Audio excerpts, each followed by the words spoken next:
Yo, back once again with another TV series review, man. Yes, this is going to be for episode 4 of WandaVision. Really into this series right now, really loving it, really digging it. And man, the last 2 episodes, man, that's all I got to say. It is getting hot. It is getting spicy, man. And I'm loving every single second of it. But before we get to episode 5, because, man, we got to tackle episode 4 first, man. So episode 4 was a really good episode. Really good episode. Answered a lot of questions that we had from episodes 1 to 3. And is actually much different from the first 3 episodes. Because, see, this episode does not take place in Wanda's world. We're stepping out of Wanda's world in this episode. We're going into the real world, man. This is more so like a prequel episode. So this is more so like a backstory as to what happened from episode 1 up until the current. So a lot of questions that we had in particular scenes from episode 1 to 3, it gets answered in this episode. So one of the first things that got revealed was this whole series, it takes place after Endgame because it shows Monica being snapped back, and Monica finds out that her mom died, and her mom died 2 years after she originally got snapped out of existence by Thanos. So yeah, this whole series takes place after Endgame, man. So we get that big reveal right away. And also too, another thing that gets revealed in this episode was the whole the helicopter in the bush scene in episode 2. Now, remember when Wanda found that helicopter in the bush, that actually came from Monica. Because Monica threw a drone in the energy field, and it got sucked into the energy field, and it disappeared. And when it went into Wanda's world, the drone changed from a modern, like, futuristic type drone to, like, more so like an old school helicopter with the sword logo on it.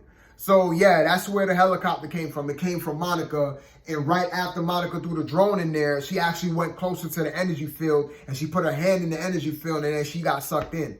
So that's how Monica entered into Wanda's world. I just call it Wanda's world because it has a nice ring to it. They do have a name for it, but I like Wanda's world. You know what I mean?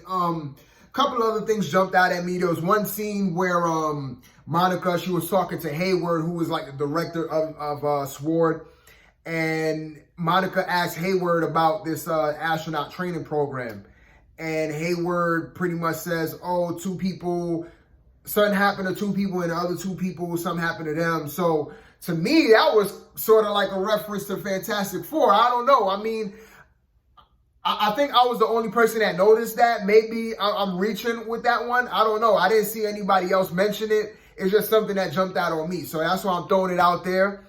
Also, we get Jimmy Woo. Jimmy Woo was in this episode too, man.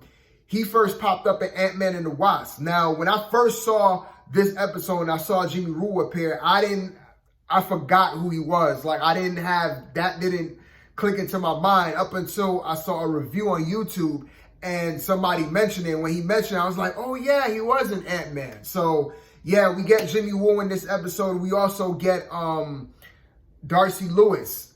Now, Darcy Lewis appeared in Thor: The Dark World. I did not know that because I didn't watch Thor: The Dark World. That was I think that was the only MCU movie that I haven't seen. So I had no recollection of who Dr. Lewis was up until after this episode. So yeah, we get 2 new characters, actually 3. We get Hayward, we get Jimmy Woo, and then we get Dr. Lewis.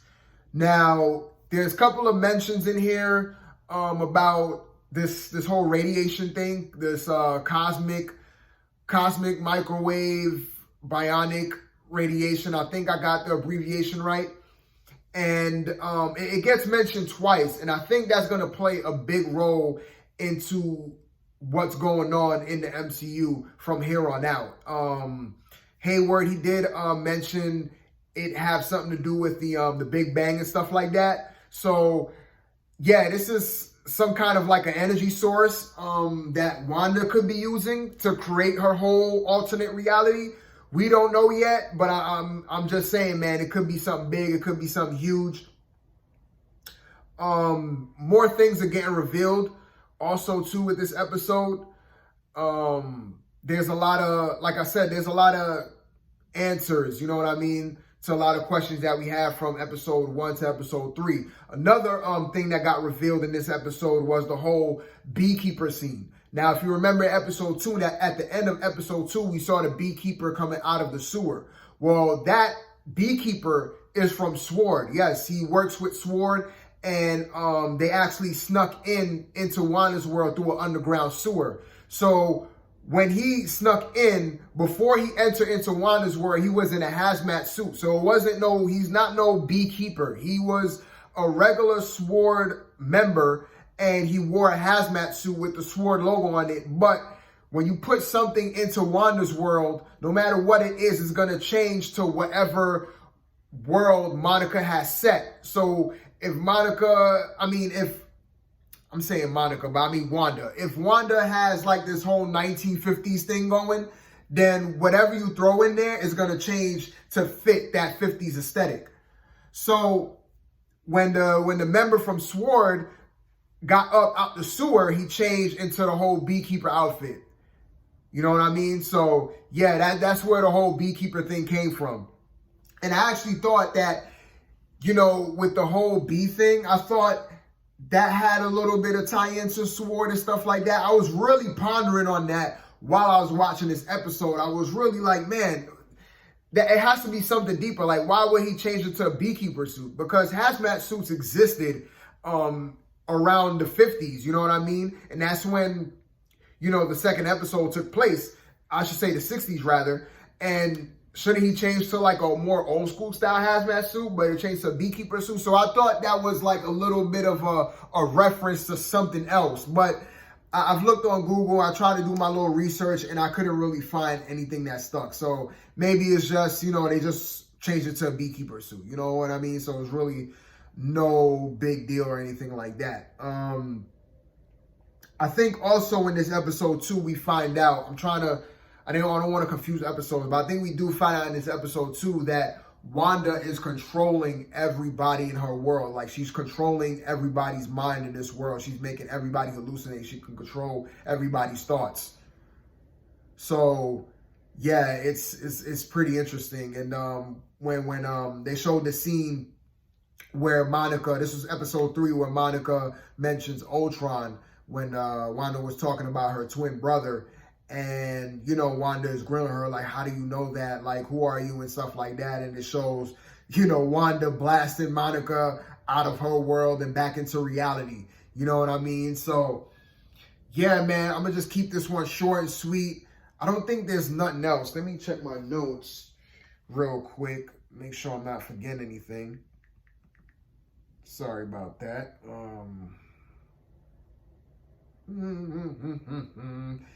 Oh, there was one other thing. Now, this whole episode, one of the main plots of this episode is Monica and Sword on the mission to find missing people in Wanda's world. And they do identify most of the people in Wanda's world. Like, they have them up on the whiteboard, they have their picture, and they have like their ID right next to their picture and stuff like that. So they identify most of the people. But there's one person that they haven't identified. Well, it's actually 2. But the one person they haven't identified was Agnes, which is the next door neighbor of Wanda. So everybody else got ID'd except for her. Now, I have a little theory as to who Agnes is, because she is a very important character in this series. Like, if you've been paying attention to this series, you could just pinpoint, you could tell that she is somebody. We don't know who she is, but she is somebody. And I think she is an outside entity. She's not from Sword. She's not, you know, just a normal citizen or whatnot. She's somebody. Now, what I actually think she's a Skrull. Yes, I think that Agnes is a Skrull. I'm just going to say that here. I have not heard anybody else mention the Skrulls in their reviews. I think I'm the only person. I haven't watched all the reviews, but all the ones that I have watched, nobody's mentioned this. So that's going to be my prediction. I think Agnes is a Skrull. And part of the reason why I say that is because that very same scene where they're showing like all the people who's been identified with their IDs and all of that, they actually show like Jimmy Woo like asking questions on a white, like he's writing down questions on a big whiteboard. And one of the questions is, who's behind this? And he speculates, one of his speculations is the Skrulls. Like he has Skrulls and he has a question mark.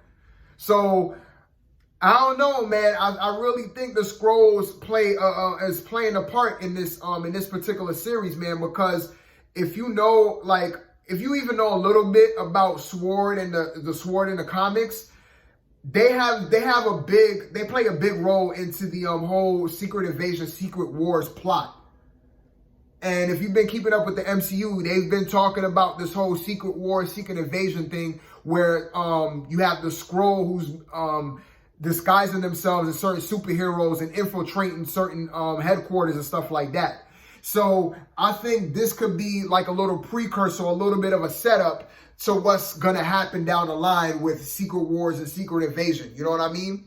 So that's why I think Agnes is a Skrull, because like I said, they have not identified her. They don't know who she is. Everybody else they identified but her. And there's another person that they haven't identified.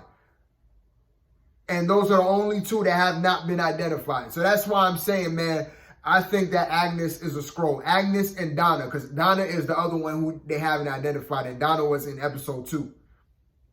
So what I think is happening here, and I should have saved this for episode 5, but I'm just going to say it right here because it's on my mind. I don't think that Wanda is the only person in play when it comes to this whole alternate reality thing. There's another outside entity pulling the strings. Either Wanda is working with that outside entity, or she doesn't know that, or this outside entity is infiltrating her world as well, and she's being thrown off by that. But yes, Wanda is not the only person in play. I think there's something else manipulating people. There's something else manipulating the minds of the people in this alternate reality. Because there's certain scenes that I'm watching that you would see that Monica is kind of like confused. Like she's just like what the heck is going on? Especially after episode 5. Episode 5 is where it really jumped out at me. And I think that, yes, you could say that she's being thrown off because, you know, she's kind of losing her maintenance of her own world. Like people are figuring her world out and figuring out what she's doing. Especially with Vision. I'm going to get to that in episode 5 because that plays a big part in episode 5. But, you know, you got people infiltrating her world and she feels like her world is crumbling. Like the perfect world that she has set up for her and Vision to live in, now it's kind of like being cracked. And yeah, you could say her confusion is coming from that, but I really think it's coming from something else. And who knows, maybe she could be manipulating herself. Maybe somebody's manipulating her into doing all of these things. Because it takes a lot of power to build this whole world and control everything and everybody in it. So I don't think that Wanda is in complete control really here. I think there's another person at play. And like I said before, I don't know if she's working with this other entity or this other entity is infiltrating her world to get something from Wanda or what. I don't know what their motive is at this point. But that's my little kind of assumption. That's my little prediction.